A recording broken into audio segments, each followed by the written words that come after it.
City politic update, and then I'm going to do a state update real quick.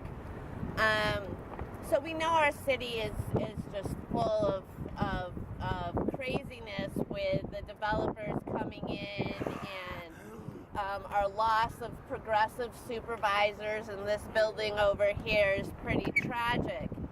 So I got an email today from our former board president, Mr. Aaron Peskin. Yeah.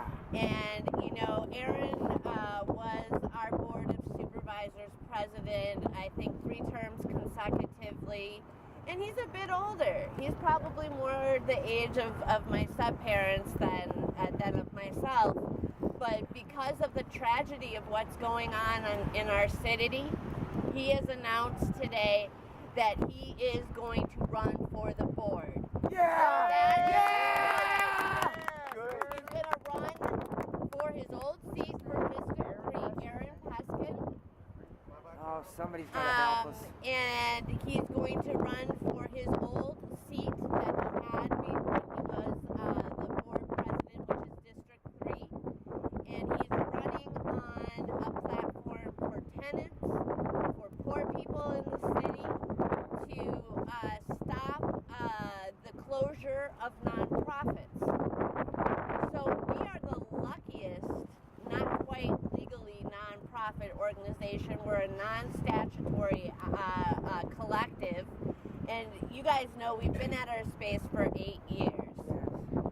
Did we almost lose our space this year? Yes, we did almost lose our space because people were bidding behind our backs and telling our landlord, I can give you a lot more money. And we can have a thriving business in there and blah, blah, blah, right behind my back, right? And we didn't know about it until our friends. So we have 2 dispensaries on either side of us. We have one dispensary that's not our friend, Spark, and then we have another dispensary run by a family called Relief on the other side of us, and some of their friends let us know, hey, did you know people are bidding for your space, and they're bidding high, really expensively at your space? And I said, no, I didn't know. And I went online and I found it.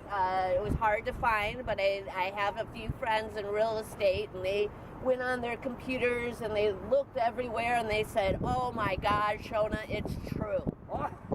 So then I went into panic zone. I mean, I was really panicking. Oh my God, what are we going to do? So I sent out all of the real estate folks, and I started talking to everybody and anybody that's ever donated to our dinner and saying, we got to find a way to keep in our space and to keep going. We've got to find a way. Help me, please. 2 guys that have donated to our dinners for the last, I'm going to say a good 6-7 years. They're business people. Yeah, please don't smoke a cigarette in this circle. There's only healing medicine in this circle. So 2 of our donors for our end of the month dinner said, okay, well, let's come up with a business plan. Let's see if your landlords will allow us to cultivate there. I go and I talk to the landlord. They say, no, we don't want any cultivation there. I say, well, what about this? What about that? Nothing was working. I said, okay, what about a gift shop, a cannabis-related gift shop? And the landlord said, oh, that might work. We don't, they didn't want any gardening going on in the building. They didn't want, basically, because we share the building with an unfriendly dispensary, they didn't want to get sued by those guys, okay? We were there first, but I didn't have the investors 10 years ago to open up a big dispensary. And so, because it's strategically zoned, Eric zoomed in there and grabbed, basically, the space beside us and opened up one of the larger dispensaries in California, which is extremely corporate and extremely, let's say that they kicked out my friend who is a Zen Buddhist monk. She is one of the, the highest ranking female Zen Buddhist monk in the world. She's from Scotland. She was doing services there. They told her, we don't want a street minister in here. Go. So now she's up north in the monastery. They had been, she had been on the payroll and she just got booted out. So we have a totally different approach to what's going on in the world. So we're thinking, okay, what can we do? What can we do? What can we do? And then we started talking with our district supervisor, Jane Kim, who said, you know what? Let me write a letter to your landlord and suggest strongly that he keep Access of Love in place, that you've been a good tenant for 8 years, and the services you provide and the advocacy and the education that your team provides is very needed by the people of my district. So we got this beautiful letter from the district supervisor. We got a beautiful letter from inside of that corrupt machine.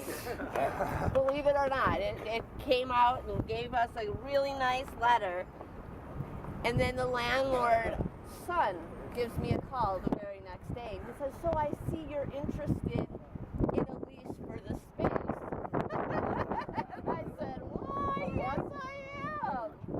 And he said, okay, well, I want you to know that people have offered us a great deal more money for your space, but we appreciate working with you. We appreciate, the 8 years of great tenancy. Let's see what we can do. And I said, great. And he said, we need a security deposit and your rent's going to be going up. And I kind of sunk for a moment. And I just realized it was another obstacle. I went and I talked to the investors. They said, okay, well, let's try to get the business up and running, and let's see if we can make the front half of the space a good business, which eventually will help take down the cost of the rent increase. So we've got two people that are friends of mine really kind of trying to help us get through this year.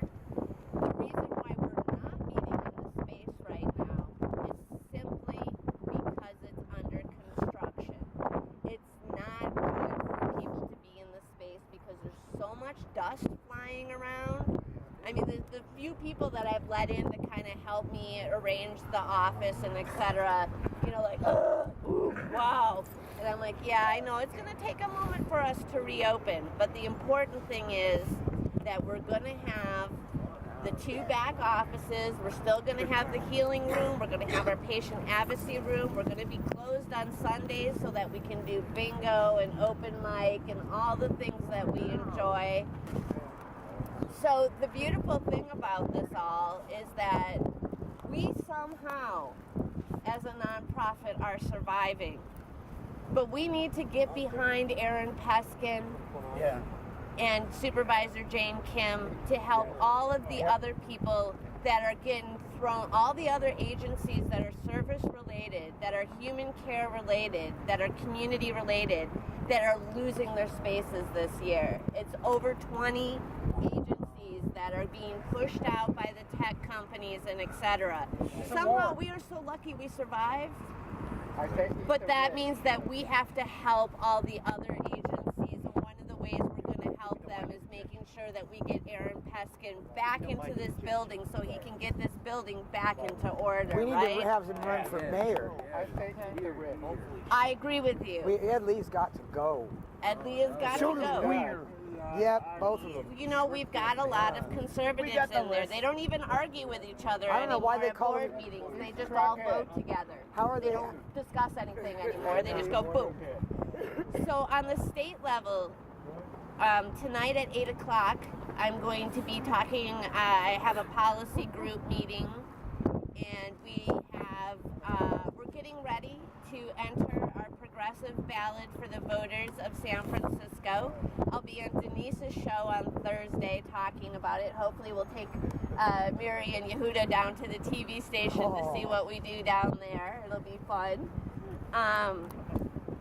But we're dealing with some really yucky stuff at the state level, and one of the ways we're going to try to combat it is with a voter initiative.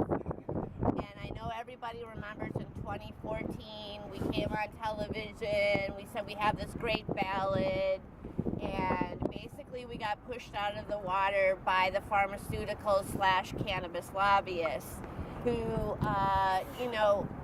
it was funny. Our policy was so fair, the businesses didn't like it. They're like, wait, but you don't kill my competition. Why should I give you money for this initiative? And we'd say, well, because it's fair and everybody gets a piece of the pie. That didn't resound with the big funders. You're socialist. I know. They keep calling me that. And I say, whatever. I just want what is good and what's right. We're I the don't want to 99%. Yeah, I don't want to fit in any little They're the category. 1%. Right? I don't want to be pigeonholed, but often they do pigeonhole me as a pinko and a socialist. And hey, I've been called worse. But the thing that we're in danger of this round is that once again, the big money machine is going to challenge our ballot. But our ballot is so unique and has such a big tent effect because we are the first policy that's ever been written for and by the people. I mean, it's open source online. You can go into the piece of legislation and you can write commentary on the sideline. I did. Denise did it. Anybody can do it. And then our steering committee goes through all of that commentary and blends things together. And the first news story you heard probably was, no, it's already a four-way tussle. We've got Omar Figueroa's thing. We've got this. We've got that. We've got the big machine. We've got those liberal MCLR folks. And then we've got the crazy hippies with the CCHI, which we're actually not the crazy hippies this time. It's kind of interesting. We should try to get the endorsement of the Democratic Party. We should, but we won't.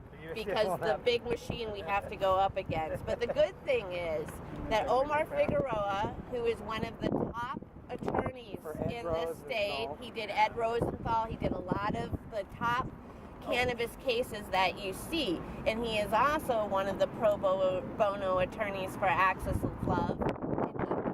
That he was going to enter, and he has decided to come on board with us and put his piece into our piece. Yay. So now there's only 3. Oh, the CC. Yeah, the CCHI people do this for 20 years, and they have a kind of outrageous proposition. Yeah, 12 They say pounds. Everybody can carry 12 pounds of cannabis. That's my stash. Right, but see, the soccer mom, the businessman does not understand why anybody would need to carry 12 pounds. That's not something that the voters are going to go for. No matter how many times we tell them that won't work. They're surfers, okay? These guys are like surfers. They're like, who cares, Like, we're going to go for it. We're like, well, why don't you just come on board with us? And there's ego going on with that. There's elves in my cabinets that just come out when I'm baking and sprinkle it into the mix and disappear again because I can't. You should do pledge allegiance to the lease. Right. Before Katrina hit, I at least had a half-ounce stash so I wouldn't be able to run out and dry. Right. I'm like, people never heard of a natural disaster. Earthquake happens. How are you going to get to dispensary? Well, in San Francisco, we have 8 ounces per personal. So for every patient, and that's a reasonable amount. That's about, a couple months worth of medicine that you can have on your person. 12 pounds is a lot. So the other one is kind of unrealistic, although made with good heart and coming from people that care. Problem in the state house. So there's a state ballot that will be in 2016. Currently in the state house, the lobbyists are trying to move 2 bills that will put medical cannabis underneath the ABC, which is the alcohol beverage control. So that means the beer cops regulating even medical cannabis. See, we believe it's okay for them to do it for adult use if you're going to just have a sort of ABC translates to ATF.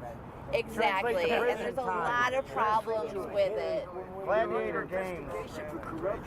So, and that's a really good point. I want everybody to listen to what Psychic Frank just said. The ABC of California has one of the longest histories of corruption. The federal government won't bond them. Yeah, because they have that much corruption. Basically what happened in California after alcohol prohibition is they just deputized all of the organized crime into being the ABC of California. California. So it's not a good for anybody. But the big lobbyists like it because they think that they're going to help destroy all of the community-based and all the small businesses. So there's so many little intricacies going on here. That's about all I have to say for today. I want people to know that we're going to be doing a call-in show with Denise on Thursday, and we'll send out a blast for that. I'm hoping that I have enough medicine for everybody just to have a little bit to go home with today.